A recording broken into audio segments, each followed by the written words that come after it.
like, actually, yes, you can. Here's your permission slip to throw away things that you're not going to use.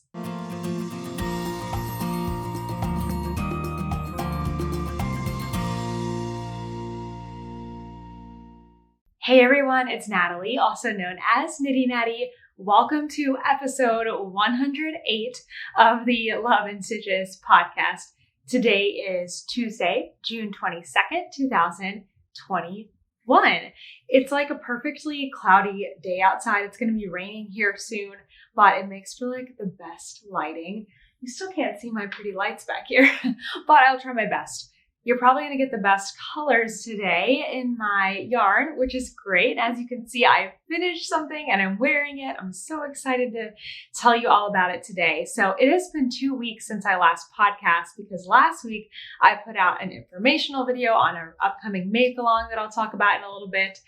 So I was able to get some stuff finished. So we're going to talk about this second, but I have another project that I've been working on for way longer that I finally finished. So let's talk about that first. Oh, and I wanted to say, if you can see my eyes, like right underneath my eyebrows, I had a bad eyebrow wax. And so I got like scarred and stuff from that. So don't worry, it's nothing serious. It's just an eyebrow wax. If you're like, did she like put her makeup on weird? Did something happen? No, nothing happened. I got my eyebrows waxed. That is all. Anyway, it'll heal. No big deal. So let's talk about finished objects. Blah, hairs in my face. Okay, hold on. I have to get them all in my hands because there's so many of them. So I have finally, it's been almost a year or maybe more than a year when I started this. I finally finished my Rainbow Mini Yarn Cozy project. So this is the mini yarn cozy. This is the cabled version. Of course, I picked up a super dark one. It's hard to see. There we go. This is the cabled version, the mock cable version. This is just the regular version. These are 20-gram mini yarn cozies. So if you get a mini skein, you can cake it up, put it in one of these, and it will hold on to it till the very end. So I had this set from Sun Valley, what's it called? Sun Valley Fibers, which you guys have informed me so helpfully that they're still dying. So I'm super excited that they're still dying. Sun Valley Fibers. And this was a rainbow mini skein set that I had intended to do something else with, like a sweater. And I was like, you know what? I just want to make some cozies. So that's what I did. So here is the entire rainbow. Actually, I feel like I'm missing a couple colors because I think there was a red. Did I pull them out? I don't know. One could be like actually in use right now, but here we go. We have going down the rainbow. Oh yeah, see, there's definitely something in between because I did every other one like plain or cabled. So there's that. These all have beautiful color names that I have long forgotten. And inside is the what's left. I do plan on just throwing away the leftovers because you know what? I've already used this yarn. It's not enough to do anything else with. It's not the same fiber content of what I'm doing all my scrappy projects in, and I don't feel guilty about that. I know everyone has kind of a different opinion on, you know, how much or how little. This is a really deep, like eggplanty purple. How much or how little you should use of your leftovers. And I honestly feel like if I use them, you know, down to the last few grams, that it is absolutely fine. I don't feel any guilt throwing it away. So I'm going to be throwing all those away. It was funny because on Instagram, I put that I was tossing a swatch, like throwing a swatch away. And I got lots of like, no, don't throw it away. You can use it for X. And I'm like, I don't want to. I'm using up all the leftover yarn. Like, I'm not going to use my swatch. And you may feel like that is wasteful and you're entitled to that opinion 100%. But if you also are like holding on to swatches and not doing anything with them, like what's the point? Just throw it away if you know you're not going to use it. It's okay. I will not make you feel bad about that. So please don't make me feel bad about it. Nobody did, but I just thought it was funny, like how many people were like, no, you can't throw it away. I'm like, actually, yes, you can. Here's your permission slip to throw away things that you're not going to use. It's okay. Anyway, I always like to use as much yarn as I can, but I don't get caught up in the little bits. So anyway, those are done. And now let's talk about this finished object. This is the Summer Sorrel Sweater by Wool and Pine. It was a lot of fun to knit. I have lots to say about this sweater, but let's talk about the yarn first. I've already balled up and put away all of the yarn that was left over. So this first color, I had a lot left over, and I ended up splitting it into two different balls, one that I'm going to use for my scrappy projects and one that I'm saving to create an advent calendar for somebody. I did have enough for socks, but honestly, once I used this yarn, I was kind of like over it. I didn't really want to use it again. If I have a lot left over, sometimes I will make a pair of socks out of it, but a lot of the times once I use a yarn once, like I'm ready to kind of move on with it. So I'll use it up in scrappy projects or something else. And you know, while we're talking about that, I feel like I should say that that is a privilege to be able to like not have to use my yarn all the way to the very end. I'm very blessed with like quite a large stash, and I can go through and use something else. So I do want to acknowledge that. But I'm just talking through the getting rid of the swatch or using your yarn to the end. You guys, if you are not going to use something, it's okay to get rid of it.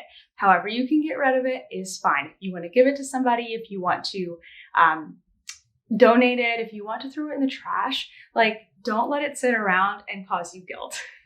That's my minimalism coming through. Like declutter it, get rid of it. It's okay. All right, I'm done talking about that. Let's talk about the yarn. So this yarn, all of the yarns that I use for this sweater are from Yarn Over New York, and I got them at Woolen when I went on the Brooklyn yarn crawl. The first color here is called Loyal. See, now I'm going to get rid of these labels. They're trash now because I no longer need them. I have my project tracked in Ravelry.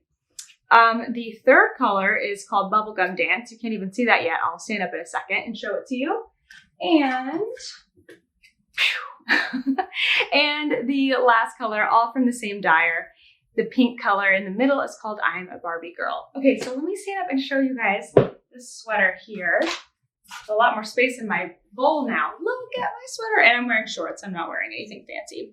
I also have one end left because when I blocked it, I wanted to see how much it grew. And if it was too long, I was going to undo it. And it's easier if I have the end. So I think it's good. I'm going to weave this end in later before I put this away or take some pictures of it.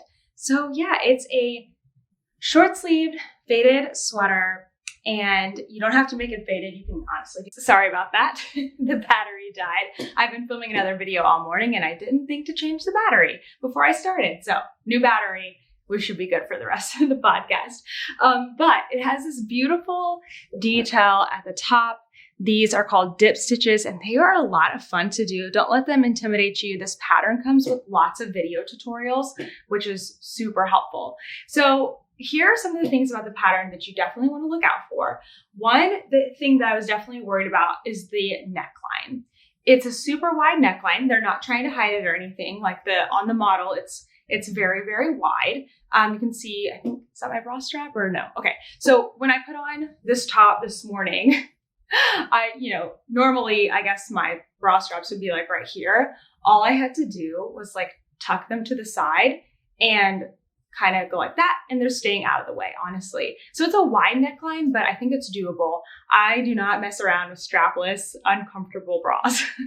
So I have to have something that can cover up some bra straps or else I am not going to wear it. And this does the job.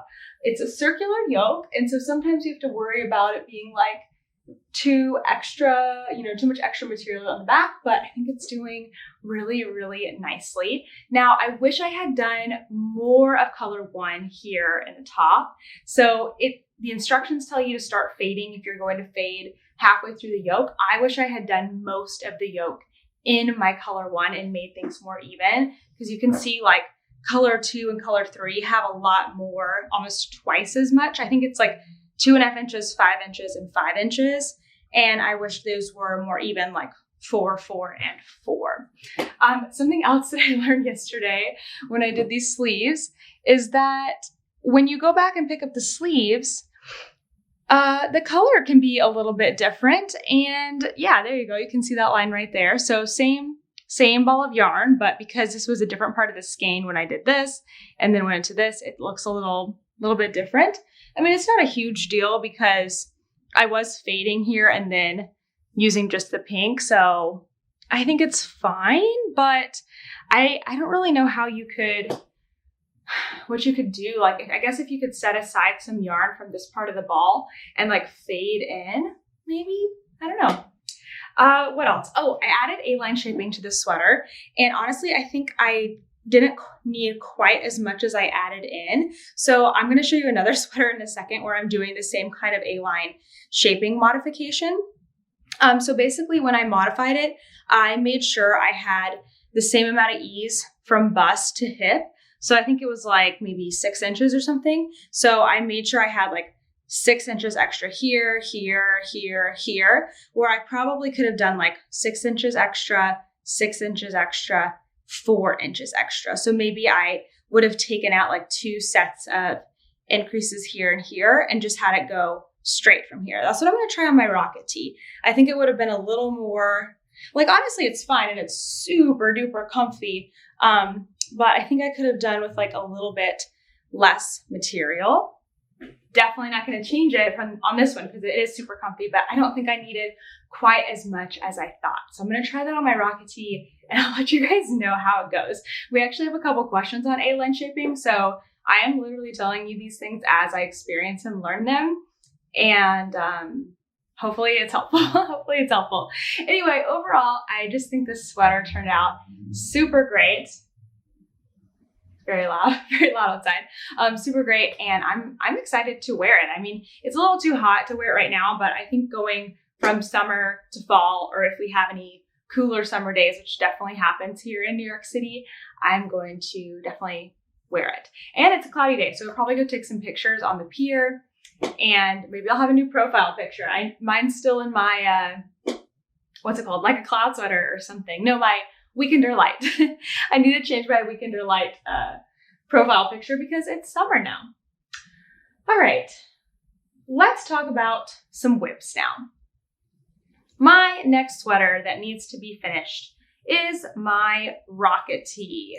I was just talking about how I'm doing some shaping on this one as well. So here is my rocket tee. This is a pattern by Tanis Lavelli, who is, well, I forgot. So I'm not even going to say, but it is turning out super cute. It's so different for me knitting in blue and cream, but I'm excited about it. Both yarns are from the Wandering Flock, and the fingering weight is a single ply. It's called Birthday Ice Cream. And the other one's just called Teal. So I'm not even going to show you that label. Teal and Birthday Ice Cream. It's a V-neck sweater. Super cute. Where's my marker? So I spent a lot of time over the last 2 weeks finishing my Sorrel sweater, but then I started working on this. So I've done a decent amount, my little donut progress keeper here.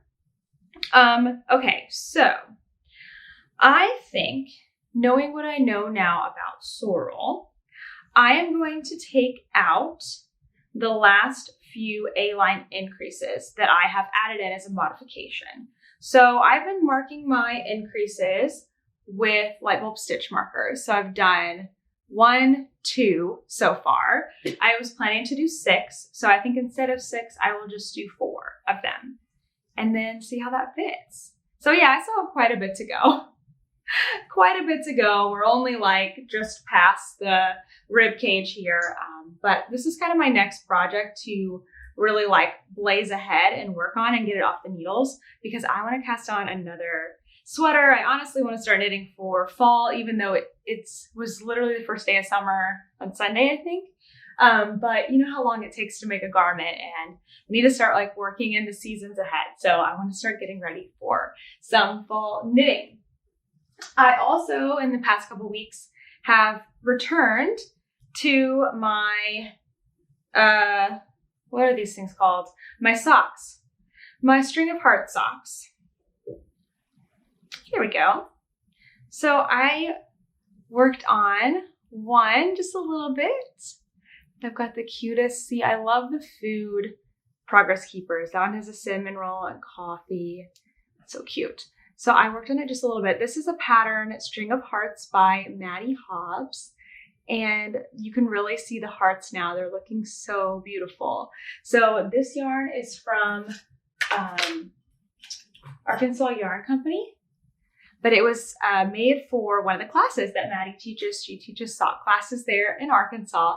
And so it doesn't really have a color name. It's just kind of like Maddie's color. So it's got a lighter blue for the cuff and a darker blue for the body.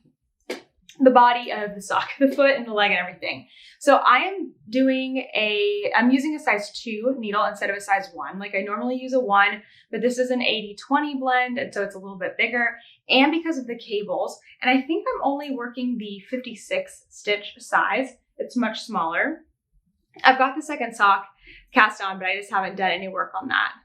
Got a croissant on there. I haven't done any work on that yet. I kind of go like back and forth. Like I'll do an entire repeat of the cable and then go over to the other one and do an entire repeat of the cable because I don't want to stop like in the middle at all. So I was worried at first when I just had done the ribbing that it was going to be too big. But I think that once I got to the cable, somebody said, do the cable part. Sorry, this is like not very helpful.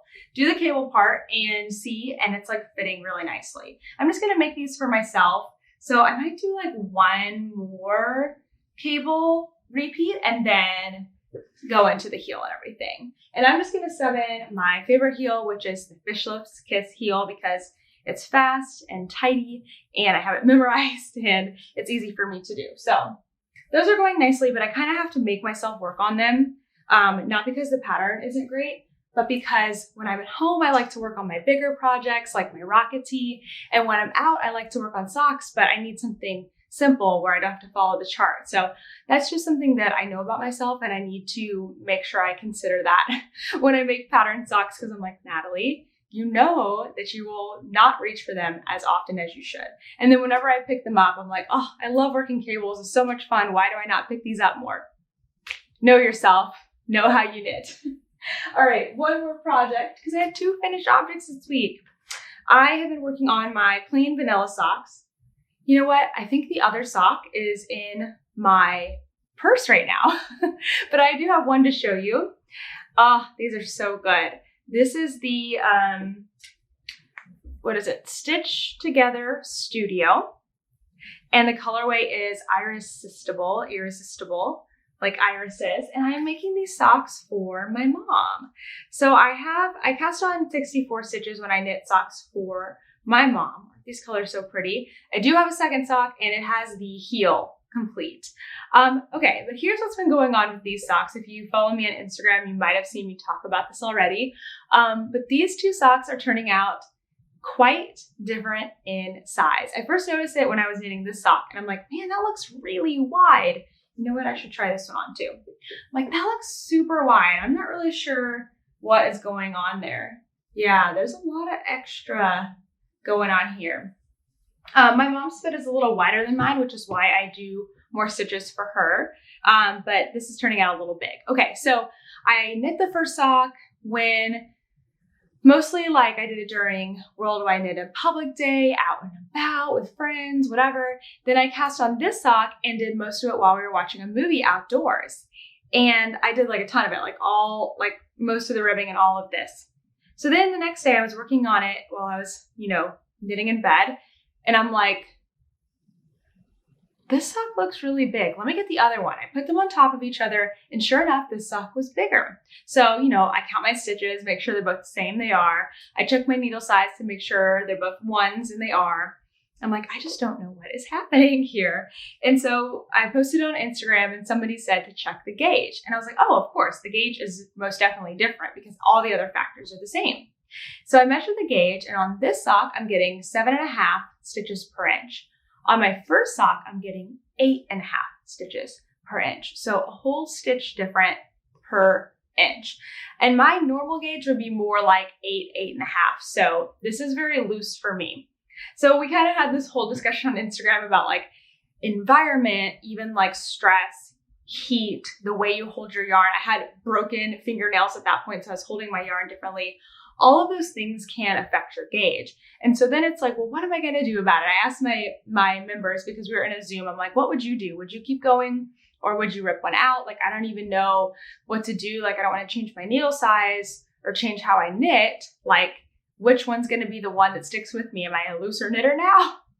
And so we decided I would just keep going and I will check on the gauge on the foot and see what happens. Maybe it will kind of even out and it will go back to like 8 stitches per inch. So stay tuned. It's a mystery, but have you ever knit something before or crocheted something and like all of a sudden your gauge just changes, whether it gets tighter or looser because of like the environment or what's happening at the time? I want to hear your story because I feel like I'm not alone. When I shared that, lots of people had things to say. So I just thought that was super weird and I wanted to share it with you. Yesterday, I had a lot of fun getting to go meet Emma, who is Bloom Creates on Instagram. She was visiting here in New York City and was like, hey, do you want to meet up and knit? I'm like, yes, I definitely do. I definitely want to meet you.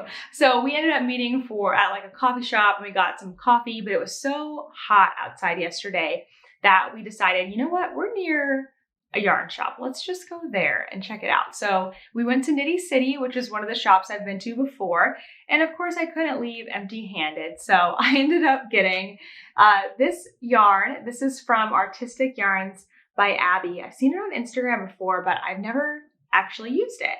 And so she dyes mostly self-striping yarn, but it's always very like, I don't know, it's just super cool. So this yarn is called Candy Button. And if you can see in the picture, the yarn is not just going to stripe. It's going to make these little dots like those candy button, that old candy where you like pick it off the wax sheet and eat it, which I thought was so cute. And then all of her yarns had a coordinating progress keeper on them.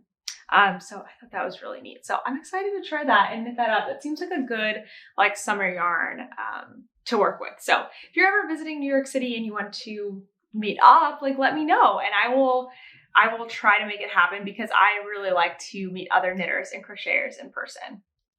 Also, I apologize if you can hear our dryer finishing. We've had an interesting morning with the washer and dryer. All right, let's do some questions. All right, scrolling down here in Ravelry. Oops, that's not what I meant to do. Hold on, where's the first one?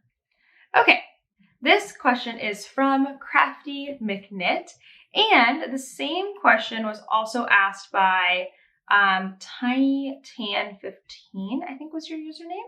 Yes, TinyTan15. Okay, similar questions. Hi, I was wondering if you could explain in depth more about adding A-line shaping to sweaters that don't include it.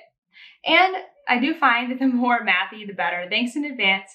You're the best. Stay safe, stay smart, and stay awesome. And by the way, does the population of New York ever get to you? I thought that was fun. So I'll answer that real quick.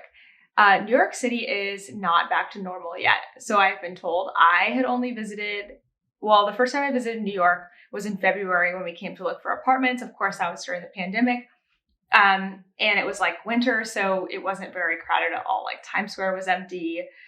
The streets were empty. So it's starting to get like more and more busy, but it's really not like that busy. So far, so good. It hasn't gotten to me. Okay, so similar question from TinyTan15. Hi, Natalie. I'm currently knitting a summer sorrel and also have a wider hip measurement than bust measurement. Could you share how you did the math to work out the increase rate for the A-line shaping? Okay, so I saved a highlight to my Instagram, which is at Knitty Natty, on how I calculated the shaping for this sweater. It's not as hard as it sounds. So basically I take my measurement at my bust and my measurement at my hip. So basically point A to point B. And I do the math to figure out how many stitches I need to increase from point A to point B. And then once I have the number of stitches that I need to increase, then I figure out like how far I have to go. So let's just say I need to increase 20 stitches over 10 inches, and then I divide by 4. Actually, let's make it a multiple of 4. So let's say I figure out that I need to increase 24 stitches from point A to point B, which is my hips down here. And I have 10 inches in order to do so, let's just say. So every time I do an increase round, I'm increasing 4 stitches, which is why 24 is a nice number for us. So that's 6 times I need to increase, right? 24 stitches increased, 4 at a time, that's 6 times, and I have 10 inches to do so. So then I just need to figure out, well, how many inches need to go in between? So with 6 increases and 10, it's like, I don't know, let's make it 12 then. So we have 6 times to increase over 12 inches. So I'd increase like every 2 inches. And then if you want to go further than that, you can figure out how many rows equal 2 inches. So I know for me on this sweater, I think I did have to increase something like 24 stitches.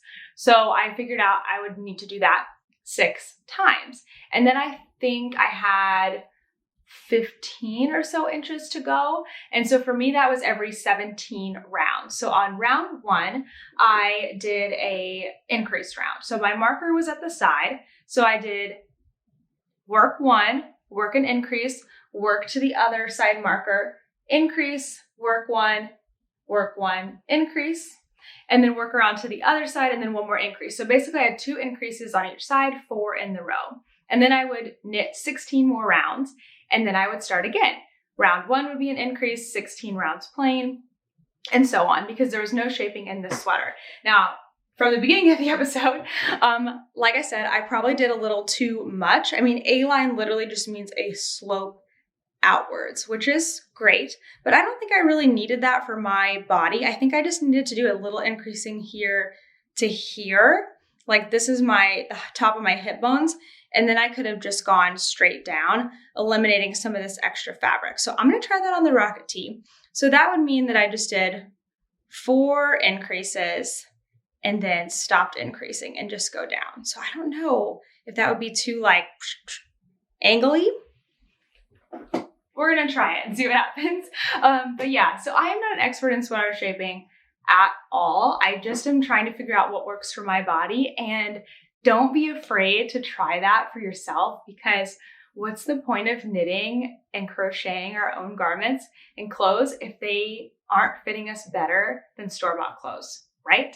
So play with it, experiment with it. I know it takes a long time, but I think it's worth it in the long run, because then you can, put everything you learn into place. Like I learned something from this sweater, I'm going to put it into place on the next sweater and see what happens, and, just keep on learning from there. So I hope that helped. Definitely go to my Instagram to see it like laid out in text, because I think it's a little more concise than all the jumbled stuff I was saying here.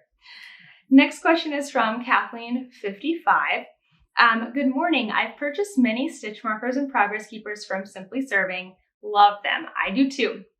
I was interested in visiting the other site you mentioned in your podcast, but couldn't find anything under Deladino. Please provide the link for us. Thank you, Kathleen. Sorry, Kathleen, I'm pretty sure I forgot to add the link in that episode, and then I think I went back and added it later because somebody else caught that too. So thank you so much for telling me. I will also add the link into this episode for Deladino. They make amazing progress keepers, so go check them out. Okay, next one is from Christo Sue. First of all, your videos set the tone of my day. I enjoy them so much. Oh, thank you. I have 2 questions. 1, could the summer sorrel sweater be knit in stockinette if you don't turn the sweater inside out? And would the pattern work? To my mind, it would. Okay, and then I'll get to the second question. Okay, so could summer sorrel be knitted in stockinette? So the sorrel sweater is knit in reverse stockinette, meaning the purl side is the right side. You turn the sweater inside out and you knit the whole body so that the purl side is still on the outside, but you're getting to knit the whole thing. So I really don't think you would want to make the sorrel sweater in stockinette stitch. The reason being that this pattern at the top, they are knit stitches. Well, I almost fell over. They are knit stitches, and I don't think they would stand up as much against a knit background.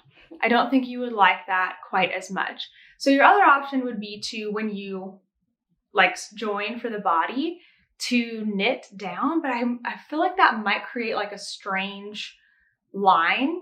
To me, it just wouldn't look quite as seamless. So I haven't actually looked in the Ravelry projects or on Instagram to see if anyone has tried that, like to do stockinette from the yoke down. So it would be reverse here and then stockinette from the yoke down. But my guess is you don't like the look maybe of the reverse stockinette, and that's why you would want to change it. But I think it honestly looks really, really good. And you don't have to do any purling. You just, well, you do up here, but you have to just knit the body. So I would encourage you to try it unless you really just don't like the look. And then, I don't know, maybe it's just not the right sweater for you, because I don't think it would stand out as much with these dip stitches if you had them on a knit background. I could be wrong though. I haven't seen a picture of it, so definitely do some research. And then the second question was, when you toured Yarnia, the sweater the owner wore caught my eye. Do you know the pattern? There are 3 Yarnia owners, but in the tour, oh yes, in the tour I only had one person there, that's right. So go back and watch the Yarnia interview. In the interview, I say everyone's sweater in there, but I believe Kathleen, one of the owners, was wearing the ranculus sweater, but I linked them all in that video. Yeah, I think she was wearing the ranculus sweater. So let me see if I can remember to go look up Kathleen's sweater so I can include it in the description box here so that you don't have to go find that. But I would encourage you to go watch the interview because it's really, really good. Kathleen's sweater. Perfect. Yes, but Yarnia has 3 women who all own the shop together, which is super cool. All right. Last question for today from Stinkzilla. Have I missed information on Sock Week? I see Shark Week is coming up in July, so when do we get ready for Sock Week? LOL. You have not missed the information. It snuck up on us this year in early July and mid-July, and I have just put out the information on that. So let's go into news because that is the perfect segue. Okay. First up, video last week instead of the podcast was my Sock Week video, my Sock Week intro video. Sock Week is happening this year. We have tons of different shops participating. It's going to be bigger and better than ever. Go watch that video because it has literally all the information, but I'll also put the info sheets down below. The Ravelry threads for Sock Week will be opening up on this Friday, so you can come in there and chat and hang out. But we're going to have so many events for Sock Week this year. So just in case you don't know and you're like, go look at the video. It's only 20 minutes. But just to give you the brief overview now, Sock Week is a 8-day make-along, July 11th to July 18th. The challenge is to knit or crochet 1 sock. That's the overview. Go watch the video for the rest of the details. But yeah, we have prizes. We're going to have events this year. I'm going to have classes. I'm going to have opportunities to do Zooms with me. It's going to be so much fun. A lot of that stuff is coming out on July 2nd. If you want to sign up for something that's paid. So pay attention on July 2nd. And also I'll be reiterating a lot of stuff on Instagram. Second new thing this week is I had a vlog come out. I was working on my yarn shelf again, getting it kind of even more organized and getting rid of this big basket of stuff that I just had everywhere. I'm like, Natalie, if you take the basket away, maybe you will have less stuff to put in it. And so far it's proving to be true. I'm keeping things a lot tidier and cleaned up because I can't just throw them into the catch-all basket. I have to properly put them away. Everything for this sweater, properly put away. I just have one end to weave in. Normally I would just throw my project bag with the leftover yarn and the needles into this basket, and then weeks later I'd be like, where are my size 5 needles? So I'm trying really hard not to do that anymore. What else? Oh yes, we have a giveaway from the last episode. I'm giving away some of Victoria Markison's patterns. I'll have her linked down below so you can go check those patterns out. But we have 2 winners. If you will please email me, natalie@knittynatty.com. And the winners are Diana Emick and Katie Perry. Katie with a C, Katie Perry. You must get that a lot, Katie, so I'm sorry, but I had to react to it. So Diana and Katie, if you will send me an email, I will make sure to get you connected with Victoria and get those patterns sent out to you. Okay, let's talk about life. So over the past week, we've been having a lot of fun doing some free events around New York. One of the things that we went to was the Tribeca Film Festival, just a couple blocks down the street on the pier. They were showing world premieres of different movies, shows, and it was really fun. I got to go to 3 of them. Kent went to a couple more, with a friend, with a buddy, when I had other events going on. But it was so, so cool. One of my favorite things we watched was It's called Marvelous and the Black Hole. So hopefully that's coming out somewhere where like it's more easier to access and watch, because it was a great movie. And then this I know is coming out on the 25th. It is coming out on Disney Plus. It's a show called The Mysterious Benedict Society. And we got to see the first episode and it was so good. If you like Umbrella Academy, this is kind of like a milder version of Umbrella Academy. So I would encourage you, if you have Disney Plus, to go watch it because it looks really good. And it seems to be like geared towards children. Like there's not a lot of like Umbrella Academy has kind of like blood and gore and stuff in it, but this doesn't at all. So I think that it will be great to watch with your family if you have kids that are like a little bit older, like 9, 10 years old. Okay, what else has been going on? We are having a friend come to visit us again this coming week.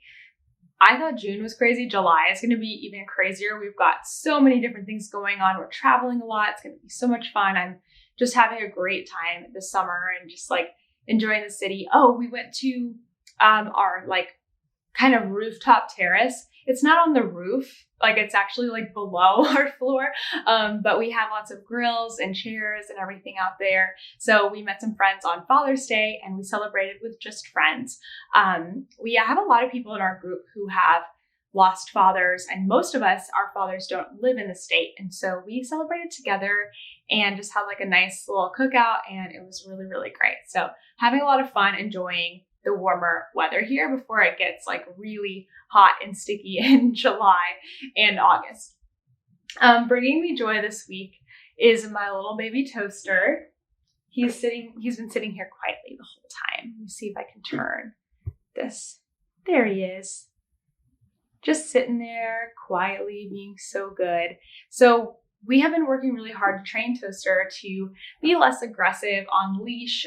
And so we haven't been able to take him to the dog park because we're very worried that he's going to like snap at another dog and be very aggressive like he is on leash. But I've been slowly working him up to going into the dog park by taking him into like, they have like the double entrance where it's like one gate into the, like a little corral and then the next gate into the dog park. And so I'll take him in there and unhook his leash so he's like, free, but then he can like meet other dogs without like through the fence without actually being a danger to the other dogs. And if that goes well, then I let him into the dog park. At first it was with just like one other dog. Then it was with a couple dogs. And then the other day he went in there with like 6 other dogs and he did so great. I was so proud of him. So that's been bringing me joy just to like see progress with him. Because hey, we want to be able to just walk down the street and go into the dog park and not have to be like, sorry for my dog. So that's been really nice. All right. I think that's everything. Successful week of knitting. I can't wait to hopefully have even more to show you here in the next week. Look out for Sock Week stuff on Instagram. It's coming up so fast. I'll see you guys in the next one. Bye.